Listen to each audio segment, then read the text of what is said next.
오늘 묵상 본문인 이 누가복음 24장 1절부터 12절 말씀은 예수님께서 부활하신 직후에 벌어진 일들에 대해서 다루고 있습니다.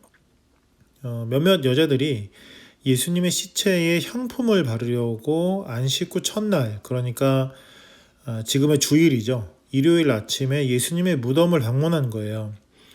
하지만 예수님의 시체는 없었습니다. 오히려 찬란한 옷을 입은 두 사람, 그러니까 이게 이제 천사를 의미하는 건데, 그들을 만나서 예수님의 부활 소식을 듣게 되었다.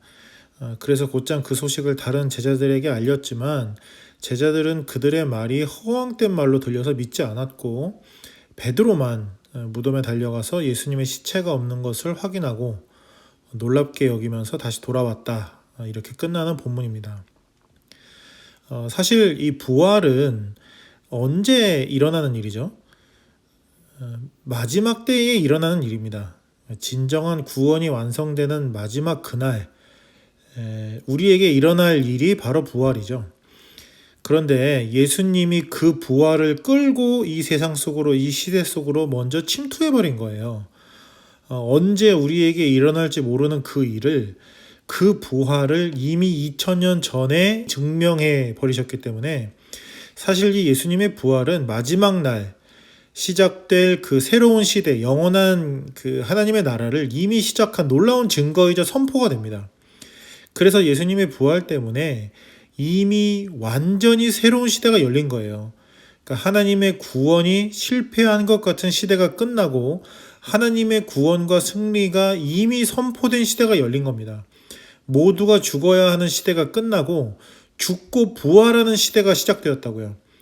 죽음이 우리를 지배하지 못하고 생명이 우리를 소유해버린 놀라운 시대가 시작이 된 겁니다. 부활절은 그래서 예수님 부활 축하해요 라고 이렇게 예수님만 축하해드리는 그런 날이 아니에요. 예수님의 부활 때문에 이미 시작된 새 시대를 기념하고 축하하는 날이 부활절입니다. 예수님의 부활 때문에 새로운 시대를 살아가게 된 우리 모두를 축하하고 응원하는 날이 부활절이라는 거예요. 마치 생명이 없던 사람이 생명을 얻은 그날, 그러니까 태어난 날을 기념하기 위해서 매년 생일을 특별하게 축하해 주는 것처럼 부활절은 죽음이 결론이던 우리가 영원한 생명을 보장받은 날이기 때문에 매년 그 사실을 기념하고 축하하는 날이 되는 거예요. 이게 정말 놀라운 일입니다. 하지만 정작 그날, 예수님의 부활이 일어난 그날, 오늘 본문에 등장하는 모든 사람들의 반응들이라는 것이 정말 가관이에요. 먼저 여자들을 좀 보세요. 물론 예수님의 시체를 위해서 향품을 준비해서 아침 일찍 무덤을 찾은 건 굉장한 헌신입니다. 하지만 그녀들이 예수님의 부활 앞에서 한 일이라고는 시체를 찾는 것 뿐이었어요. 사라진 시체 때문에 근심하는 것 뿐이었습니다. 천사들의 등장에 두려워하는 것 뿐이었다고요. 그녀들에 대한 천사들의 평가가 정말 정확하다는 걸 알 수 있어요. 어찌하여 살아있는 자를 죽은 자 가운데서 찾느냐? 그게 예수님의 부활에 대한 그녀들의 반응의 전부였다는 거예요. 제자들은 더합니다. 그녀들이 얘기를 듣고 그들이 취한 반응은 사도들이 그들의 말이 허탄한 듯이 들려 믿지 아니하나였어요. 베드로는 좀 달랐다. 평가할 수 있는가? 절대로 아니죠.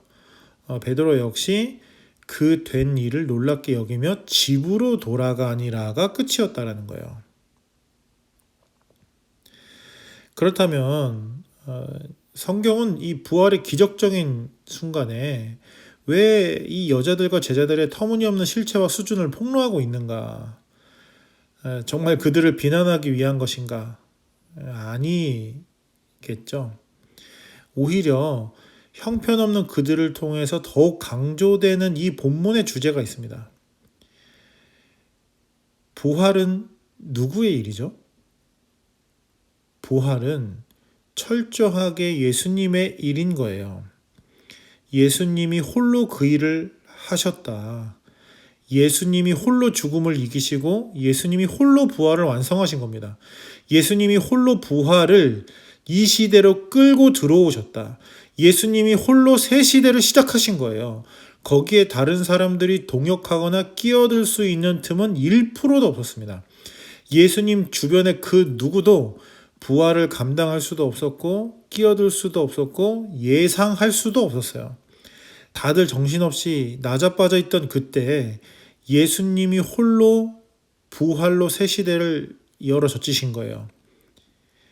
이 사실이 분명해지고 나면 오늘 본문의 시작이 왜 안식일인지 알게 됩니다.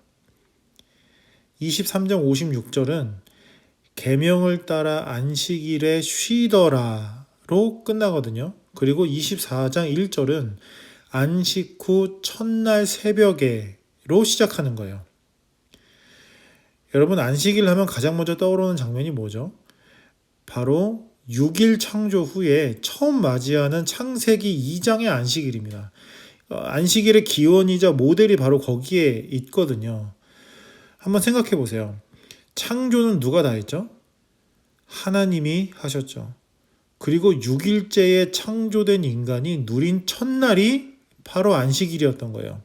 창조는 하나님이 이미 완성하셨기 때문에 완성된 창조를 그저 누리며 안식하는 게 인간이 한 첫 번째 일이었습니다. 부활도 마찬가지라는 거예요. 모두가 쉬어야 하는 안식일에 예수님은 부활을 이미 홀로 완성해 버리신 거예요. 예수님은 그 누구도 관여할 수 없는 그날 홀로 옛 시대를 끝내시고 새 시대를 여신 겁니다. 이게 오늘 본문이 예수님의 부활에 대해 우리에게 설명하고 있는 첫 단추인 거예요.